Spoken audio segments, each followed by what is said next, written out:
Tonight I have a few drawings of people who aren't here anymore and whom I miss.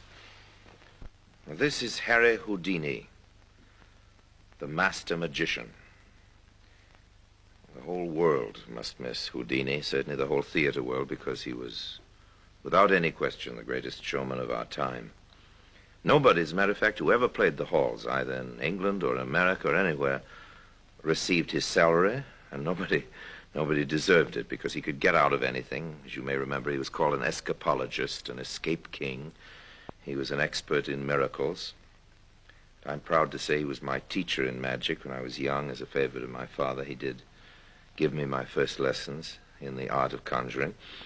But I'd like to tell you my favorite story about Houdini. It had to do with his visit to the Kremlin, the night he rang the bells in the Kremlin. This was in a private performance for the royal family, for the Tsar and the royal family, with Rasputin in the background gnashing his teeth with jealous rage. And Houdini had asked for the various people in the small audience to write on slips of paper some impossible thing they would like to have performed. And one of them had written, "Ring the bells in the Kremlin," or so.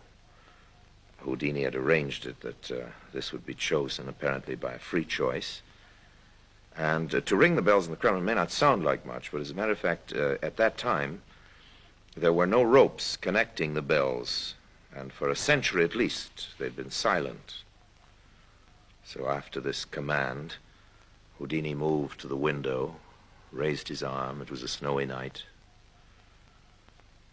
There was a moment's very dramatic pause, and then over the snow-covered square there could be heard, first very dimly and then finally in full chorus, the bells of the Kremlin. You could imagine the effect of that, particularly on Rasputin.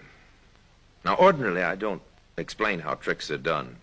No magician, amateur or professional, likes to do that, but in this particular case, I think I can tell you that since it's unlikely that anyone will be doing this particular trick again, as Houdini raised his hand, his wife, who was standing at a window in a hotel at the other side of the square, which was right near the bell tower, his wife received the signal and with an air gun shot the bells.